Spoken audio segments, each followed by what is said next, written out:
which was for women in diverse sectors, agriculture, literacy, skills development, health, and you name it. And since that program phased out, we are yet to have another program. Yes, we have a women's bureau, we have a gender ministry, but the gender ministry needs to be strengthened. It needs to have the resources that it requires, the leadership and commitment that it deserves, so that we can go beyond Banjul to really empower women. And we are not saying empowering women is just a standalone. We are calling on our brothers, our sisters, our brothers and sons to see it as partnership. As my daughter said, and the Lord Mayor said, empowerment is not a responsibility of only women. It is the responsibility, it's a human right. It is an inalienable right, and everybody must join the wagon to achieve gender justice, peace, and stability. This country, the context we are here today, is a context that is still really fragile. Coming from 22 years, today I'm speaking reality. I'm speaking reality because we want to have takeaways where each one of us will reflect, whether you are ambassador or you are a travel agent or whatever whichever institution you represent. We want to give you takeaways where you can see, provide opportunities for women and young girls in your institution. We believe that we have a national development plan which has some provision for women in economic empowerment. The provision for the economic empowerment was given through the European Union. And the European Union objective, while I was in office, was to have every Gambian woman to benefit from that fund. But today I see that the fund is only for national MPP women. That is not right. The fund is for every Gambian woman from Banjul to Koina. It's from Banjul to Koina for every woman to have the power to control, to access, and to control resources. It's the power to have reforms. We adopted reforms through the 2016 coalition. We had said after 22 years, we need constitutional review, where we will have term of office, not more than 2 terms of office for democracy. We said we would have gender equality, the empowerment of women. We said we would have land reform. We said we would have truth and reconciliation, and we would have security reform, and also judiciary reform. Here, the challenge I want to give to the Honorable Minister of Youth to deliver to His Excellency the President is saying that I encourage him to have these reforms tabled, discussed, and adopted.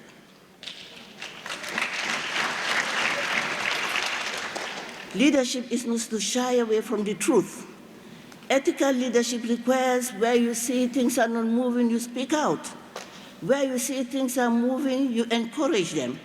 There are things that have happened in this country, some progress have been made. When I see progress and I leave progress, I go to the President, His Excellency, to say, well done.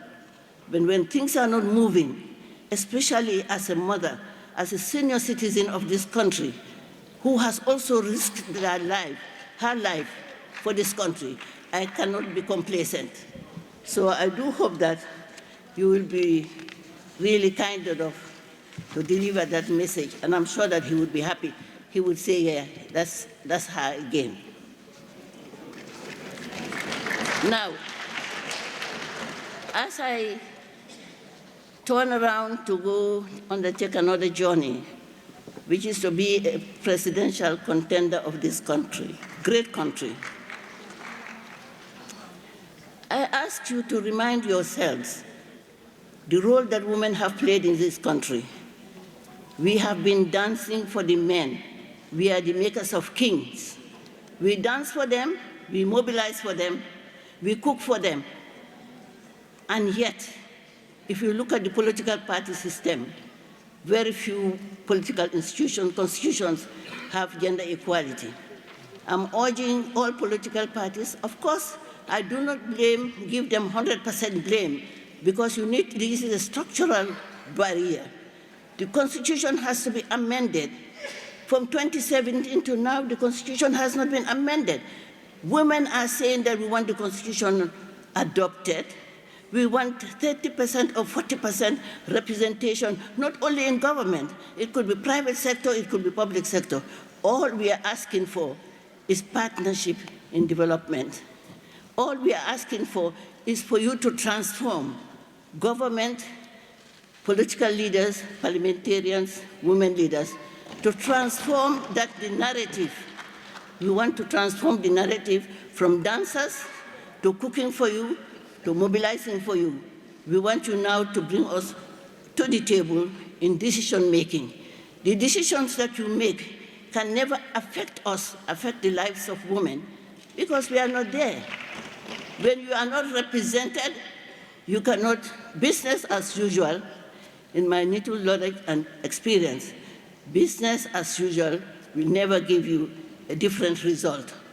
So I urge you all to really come out and vote for female candidates. I'm contesting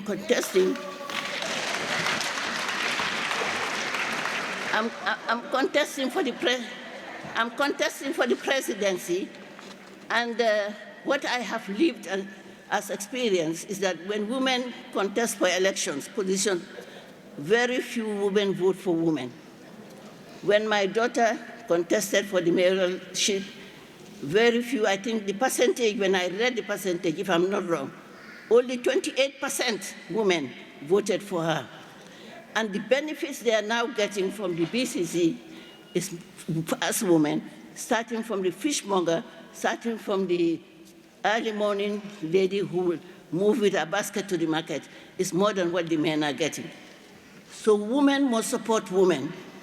I am thinking that we need to do some research on the reason why women don't vote for women. That's an important area for research. You have to, women have ethical leadership, women are accountable.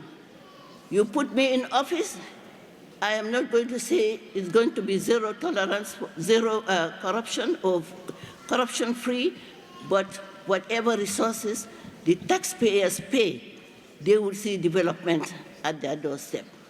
Women will shine along with their families, along with their communities, and I'm sure that many of you who are gender sensitive, including the ambassadors that I see here, would support it. Before I finish, I want to recognize Honorable Balajahumpa. I want to recognize you. You have always been a good brother. You have been always supportive of women. And I do hope that you will continue to advocate for women. I see the ambassador from Turkey. Each time I meet him, he's talking about gender equality and the empowerment of women. The representative ambassador from China, Republic of China, I recognize you. I recognize everyone. You know, women, we keep so much at heart, but when it's time to say it, we say it as is. We cannot hide. I want to now end up by thanking Rafaela. I know in 3 months' time, my daughter is going to hand over to the next leader. But she's going to hand up, I can assure her, that she's going to hand over in style. We will have a delegation to, please listen to me here. You are going to hand over to your next leader in style. We will have a delegation from the Gambia to accompany you wherever you go, and it's not going to be at any expense to you. Thank you. Where is my son? Peter Obi. Okay. My son, I really thank you for coming. I pray that you go back safe, And I pray that God blesses your dream for your country as it blesses the dreams of every individual here. The media fraternity, I want to thank you. I acknowledge your presence, because what I'm saying here in Kairaba Center cannot be heard by everyone. So please, as my daughter, the Lord Mayor said, please disseminate the information. No stereotyping. Don't say, oh, I saw our mother, her hair tie was not well tied. Or maybe, maybe she's doing too many cosmetics to be younger. Just say what is important. Send the message that we Gambian women want gender equality, the empowerment of women. We also want more support for Rafaela. 3 months is short, but government, civil society, and the private sector can still support them so that they can conclude their tenure of office peacefully. God bless the young people of this country. I never give up, because I'm seeing young people coming out, emerging in different enterprises, and strong, resilient, and hopeful. This nation, we must hope that someday we will not overtake the men, but we'll be strong enough to work side by side with them to make the nation a better nation. God bless you all.